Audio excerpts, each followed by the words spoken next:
3-0 anymore. And then it's like, oh, I got to win one to get their attention. Same as the Ottawa Senators. They won one, and it's like, we win one more, we'll get somebody's attention. And that's what they did. Yep, that's exactly what they did. Confirm and deny. Carolina can still make this a series. I'm going to deny it. Just the way Florida responds, and I really don't care who comes back in the lineup, who's healthy or who plays. It would be so Florida Panther-like to just go in there and win 3-0 and have a low-event game, physical game, and just Tkachuk and Bennett will show up, or they're just their usual suspects. Seth Jones on the back end will have a monster night. It would be so Panther-like to go in there in a dominating fashion when you think Carolina would have a bit of mojo and they would just squash them. I'm going to deny it for the same reason. I just think, Carolina, they had to find a way to win one because of that record, right? Like, you keep losing games in the conference final. You cannot get swept again. And in the fashion that you played the first 3 games, like, you just got smoked, man. Like, they had to show up. Last night they had to have a game. They did that.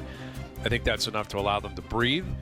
Maybe they can get one more, but a series would suggest to me, like, basically you got to push it to 7 now, and I just don't see that happening because of Florida and the way that Florida plays. And we were talking yesterday about Paul Maurice and just having everyone right in the palm of his hand. And he did it again last night with his sarcastic comments about Bob giving up the 2 goals, even though they were empty netters. He wasn't even in the net, and then he was like, I haven't been so hard on the Carolina Hurricanes as much as you fine people have been. And I'm just like, what are you talking about? What is he doing down there, Paul Maurice, man? Yeah, he's gone too far. Like, he knows what his capabilities are, and he's gone too far with it. Like, well, he's had the spotlight now for 3 years. You go to the Cup final 2 years in a row, you win one, and you're on the verge of doing it again.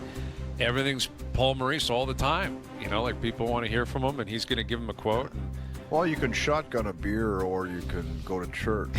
That's kind of like our team. We can do either.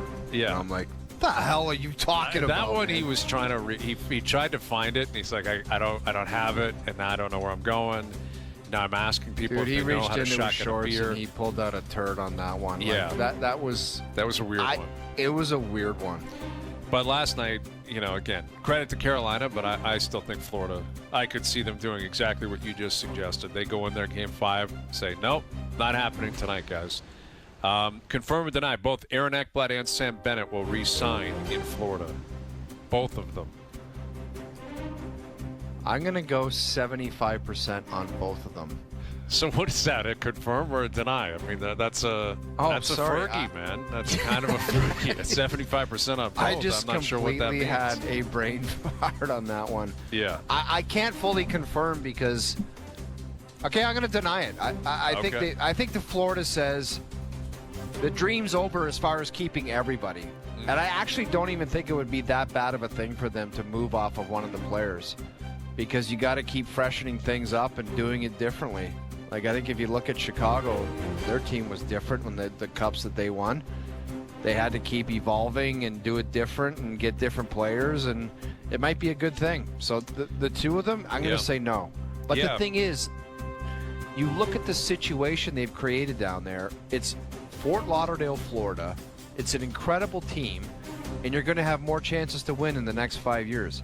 What player would want to exit that unless they're strictly just saying, my ego is telling me I want people to bid the highest, and I'm going to the highest bidder. That could be a case, but I really can't see it. Yeah. Because a lot of these players, they're making huge cake on their second deal where they're in a comfort zone where they're like, do I really need to go after that? You know what I mean? Like a 6-year, $6 million deal as your second contract. Are you really saying I got to cash out here? I don't know. Yeah, here's another element to it that I don't know if we're considering, is that Florida and their front office have proven they're the smartest, savviest, best front office in the league. They may let one of them or both of them walk because they don't want to be tied for 6, 7, 8 years to them. Yeah. Which, again, is ruthless, but that's what they've proven they are. Yeah, like Bill and you watch, they'll bring in other players. Exactly. They'll be like, Ekblad, you want to screw around? We got Seth Jones. Like, we're fine. That's why they got him. And like Forsing's not going anywhere. Mikko's not going anywhere. So at a minimum, now I will say there could be a Tampa connection with McDonough where they moved off McDonough, and then a year or two later they're like, we got to get him back. Like that might be something that happens with Ekblad where they move off him and realize, man, we shouldn't have done that. But I think the likelihood of both of them getting they're both going to command a lot of money and deserve a lot of money. They're both really good players. Yes, Florida does really well with their cap. Yes, they get guys to buy in and take a little bit less, but they still pay people. There still is a finite cap. Yeah. Everyone can't make $8 million or $8.5 million or $9 million. It doesn't work that way. So I'm going to deny it as well, and maybe not as much because the players are like, we want all the money in the world and we're leaving. It might be because Zito in Florida says, you know what? I don't want to be attached to that guy for 8 years. We just won 2 cups back to back, and we're going to just try to do it a little bit different. Right. Because like the luxury they have is, let's say both those guys leave. Barkov, Reinhart, Verhaeghe, Kachuk, Lundell, Luosterainen. They're all still there. Like they're all still there. And then on the back end, Forsling, Mikkola, Jones, and Bob's got, I believe, at least another year left. Yeah. So maybe they think Lundell's actually a second-line center, which there is an argument to be had. Plays like it. Yeah. He looks like he's real close to it. You know, like that, and that's the truth. And maybe they feel like they can go out and get a third-line guy, whoever that might be, and just keep plugging along. Confirm or deny, the Maple Leafs should be all in on Brad Marchand on July 1st. All in on Brad Marchand at 37 years old. Yep. Yes, I confirm it. Why not? I confirm it 100%, 110%. I was thinking about that. Like, you got to get somebody with, like, and this has been the same thing for 9 years, that's just a little edgy, that might not get along with everybody that well. He's just got an edge to him. Like, if you look at that Evander Kane, I'm pretty sure not everyone's his best friend. You know what I mean? He doesn't seem like a lovey-dovey guy where every morning it's good morning and, you know, I don't know about the Rolls Royce every game and all that other stuff, but you know what? He just got an edge to him, and he goes out, he's a different player, and he just, and I think you need that. Like, I'm pretty sure McDavid and Draisaitl appreciate having Evander Kane around, because he probably says some things that needed to be said that they don't want to say. Like, it's just, I don't know. You have a bunch of nice guys around. It just, you know what the results that a bunch of nice guys provide. Absolutely. Zero.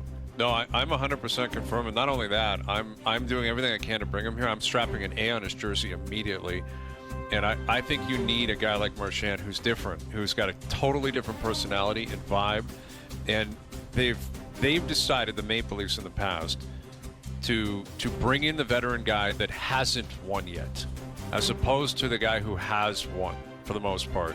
The Marlows, the Thorntons, the Spezzas. You know, it's been like the guy who's craving it but doesn't really know how to do it, but he's going to help them. Like, and they, you know, in retrospect, they got it wrong. Where they should have signed Corey Perry when by all accounts he wanted to be here. He's a winner. He's won cups. He can go